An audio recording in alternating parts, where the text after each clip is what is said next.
Merci beaucoup d'être là. Ces jours-ci, il y a beaucoup de réunions philosophiques sur l'état de la philosophie française. Et encore une fois, merci d'assister à cette table ronde qui aura lieu, qui portera surtout sur l'enseignement plus que sur la philosophie elle-même. Alors, à ma droite, elle restera toujours à ma droite, donc Laurence de Villers, donc, qui a fait un parcours assez remarquable dans l'édition aussi, au Seuil, chez Odile Jacob, chez Belin, et puis qui est revenue à l'université, et qui est aujourd'hui doyenne de philosophie à l'Institut catholique de Paris. Elle travaille surtout, elle a 3 amours, je pense, Descartes, non 4 parce qu'il y a moi aussi, Descartes, Pascal, Fénelon sans doute, et son dernier livre, Être quelqu'un de bien, a eu beaucoup de succès et a fait beaucoup discuter effectivement, et je lui souhaite d'avoir encore du succès. Je vais passer la parole tout de suite à Laurence, qui va nous dire la façon dont elle conçoit, elle, l'enseignement philosophique.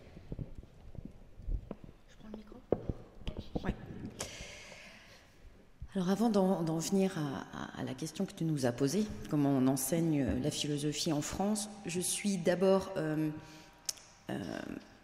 très agréablement surprise et admirative de l'audace des organisateurs qui n'ont pas placé ces discussions sous le signe d'une question qui serait la philosophie en France, mais la philosophie française. Et je dis l'audace, elle est d'autant plus audacieuse parce qu'elle est ininterrogée, à mon sens. J'ai pas pu écouter absolument tout le monde, mais ce qu'on m'en a dit, c'est justement ça. C'est que c'est à la fois ce qui nous a rassemblés et ce qu'on n'a pas interrogé.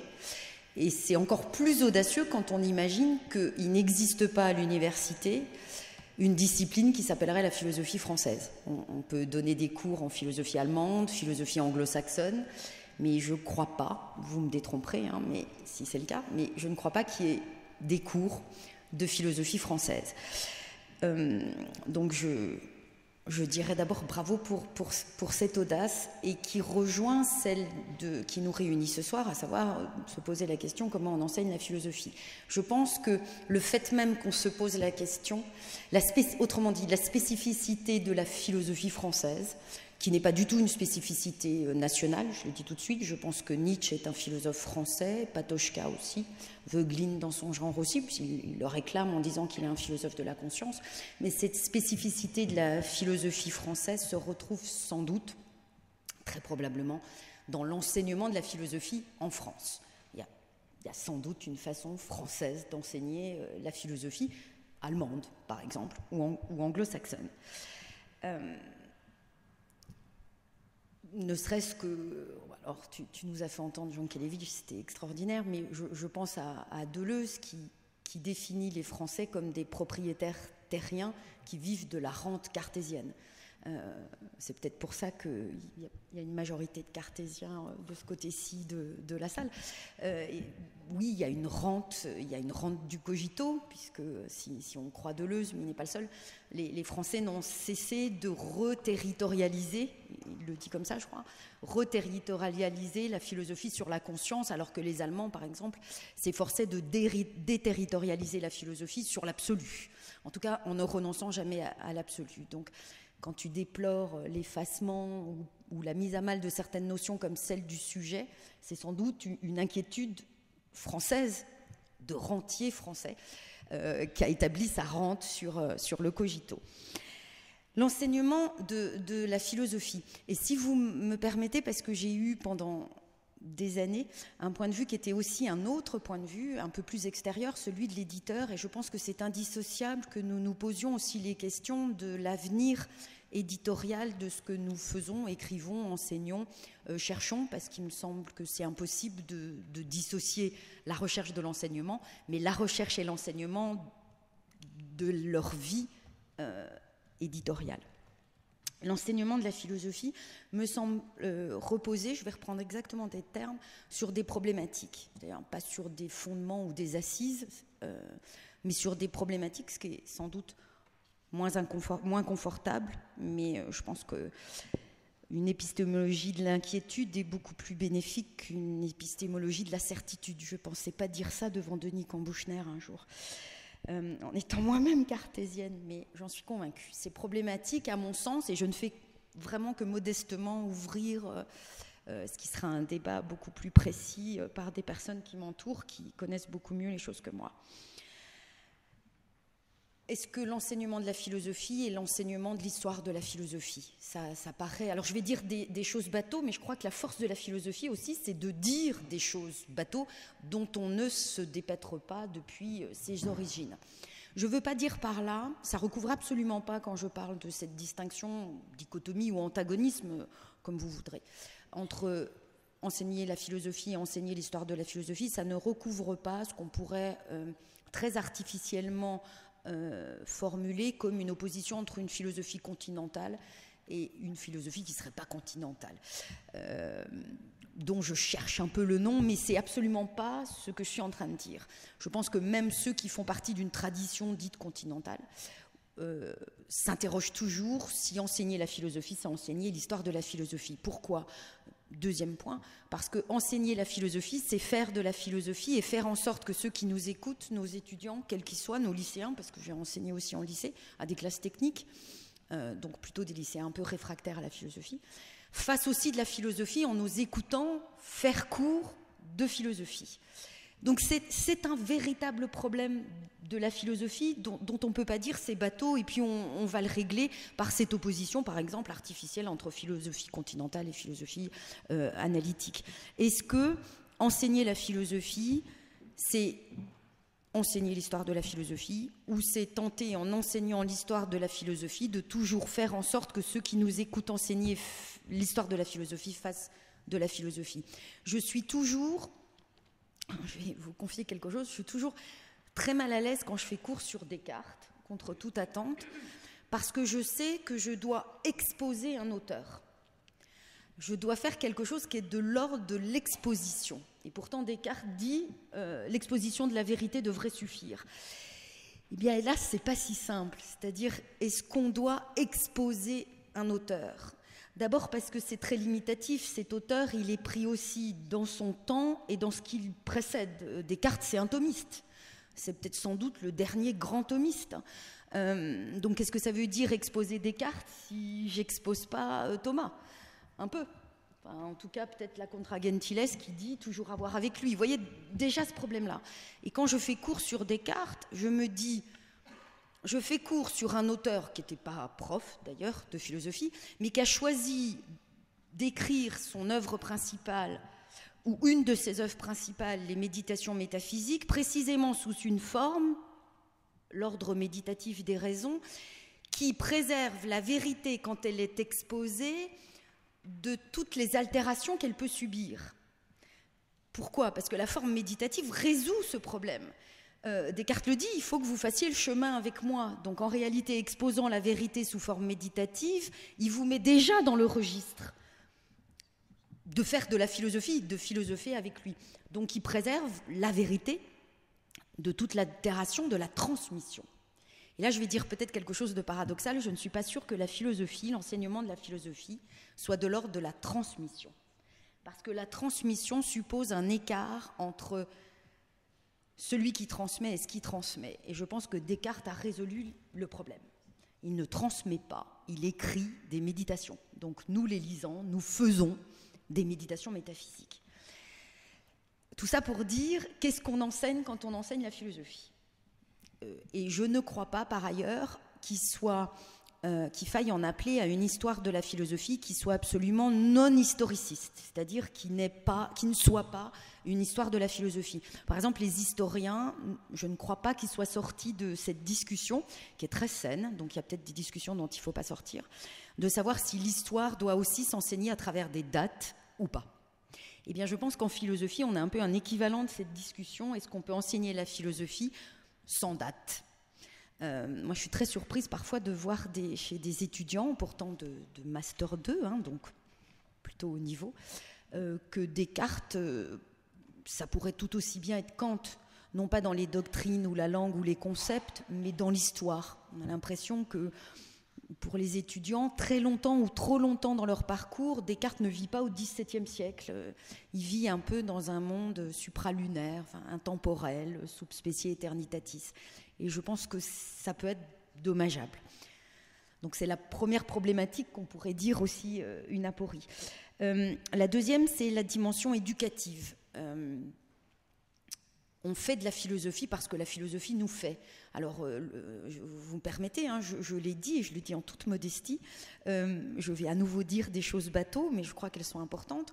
On entend souvent que la philosophie forme des citoyens, elle forme à l'esprit critique, elle forme des citoyens dans une démocratie d'ailleurs, des citoyens ça ne veut pas dire grand-chose, ou dans une république, ce qui est déjà peut-être pas la même chose. Donc effectivement, nous qui avons à charge d'enseigner la philosophie, on ne peut pas faire comme si ces formules un peu bateaux, qui sont devenues des lieux communs en réalité, n'étaient pas aussi une inquiétude ou une responsabilité.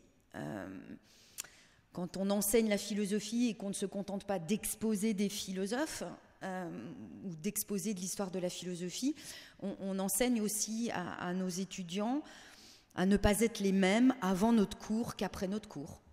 Avant d'avoir fait de la philosophie et après en avoir fait. C'est encore une catégorie très cartésienne, nemo ante me, avant moi et après moi. Et je pense qu'on a cette responsabilité-là, on n'est pas les mêmes. Alors là, il y aurait, c'est un lieu commun de l'histoire de la philosophie, hein, de Descartes, vivre sans faire de philosophie, c'est vivre dans une cave, hein, c'est son interprétation de la caverne platonicienne, et avoir les yeux fermés et sans jamais tâcher de les ouvrir, jusqu'à Merleau-Ponty ou Bertrand Russell, la philosophie élargit le champ de l'expérience. Donc ce que je dis est en fait aussi un lieu commun de l'histoire de la philosophie. Donc comment on enseigne la philosophie tout en satisfaisant cette exigence qui me semble qu'on ne peut pas écarter de former des gens qui ne seront pas les mêmes une fois qu'ils auront fait de la philosophie ou une fois qu'ils auront été défaits par la philosophie, et qu'est-ce que ça implique quand ils seront adultes ou quand ils vont voter ou quand ils se comportent dans l'espace public. Pour le dire de façon peut-être encore plus provocatrice, il y a une dimension morale à l'enseignement de la philosophie. Alors, je n'ai pas peur de dire que je pense que le mot moral n'est pas un gros mot et que du coup, il faut se poser la question de savoir s'il n'y a pas une dimension morale. J'ai Sandra en ligne de mire, ça peut être le perfectionnisme, enfin peu importe, mais je ne sais pas si Sandra sera d'accord, mais pour moi, c'est de la morale. Je vais l'appeler morale et je ne vais pas dire éthique, à aucun moment. Donc voilà, il y a une dimension pour moi morale de l'enseignement de la philosophie. Et la dernière chose que tu as mentionnée, sur laquelle j'aimerais revenir, l'isolement dans lequel on voudrait inscrire la philosophie pour la préserver d'une certaine façon. C'est-à-dire que plus on isolerait la philosophie de ce qu'elle est censée ne pas être, la théologie, le droit, l'histoire, plus on la préserverait. Je pense que c'est faux. D'abord parce que la philosophie s'est toujours considérée, alors à tort parce que c'était une forme d'impérialisme, et à raison, et c'est toujours considérée comme étant elle-même hors les murs.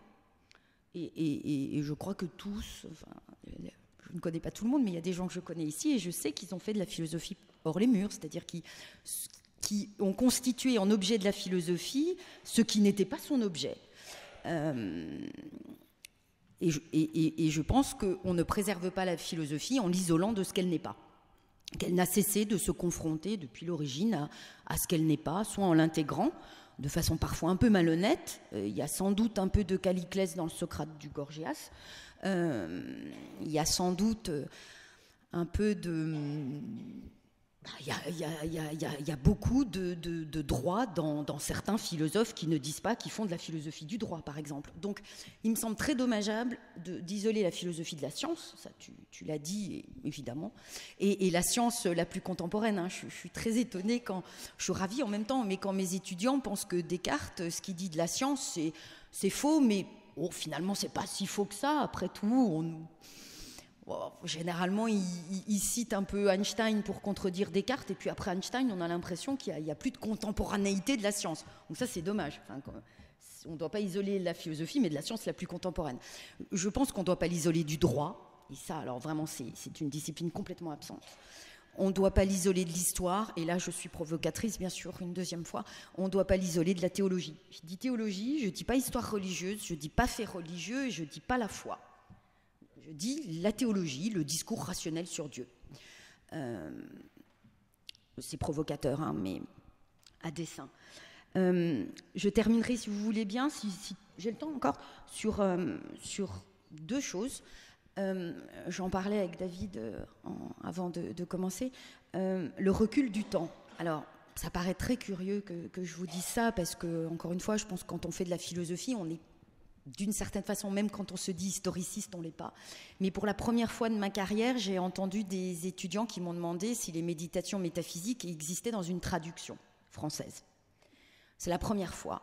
Et, bon, évidemment, alors, j'ai fait la choquée, mais entre nous, voilà, il faut enregistrer le recul du temps. Et moi qui suis 17e-iste et une 17e-iste acharnée, acharnée, je dis pourquoi, hein, c'est qu'il me semble que Pascal m'aide à comprendre Blumenberg. Donc je ne comprendrais pas la contemporaine si je n'étais pas passée par Descartes ou Pascal.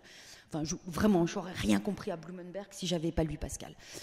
Donc c'est ça, hein, mon 17e siècle. Mais je suis quand même assez inquiète du primat de la philosophie contemporaine. Que mes collègues contemporanistes m'excusent, mais il y a quelque chose qui m'inquiète très très fortement. Comme si la philosophie commençait hier. Et pour moi, elle a commencé hier, mais parce qu'elle a commencé avant-hier. Voilà, donc ça c'est... Il y a ce problème-là. Et puis j'ai commencé par ça, la philosophie française. Alors je remercie encore une fois les organisateurs, parce qu'un de mes rêves institutionnels, ça serait qu'il existe une discipline comme la philosophie française. Et je pense à Sartre, commentant la publication de l'étranger, et je pense qu'il a tenté de définir ce que serait une philosophie française. Il parle des géométries passionnées de Pascal, cet équilibre entre lyrisme, je cite quasi de mémoire, hein, de mes verbatim, cet équilibre entre le lyrisme et l'évidence, cette sorte de sinistre solaire.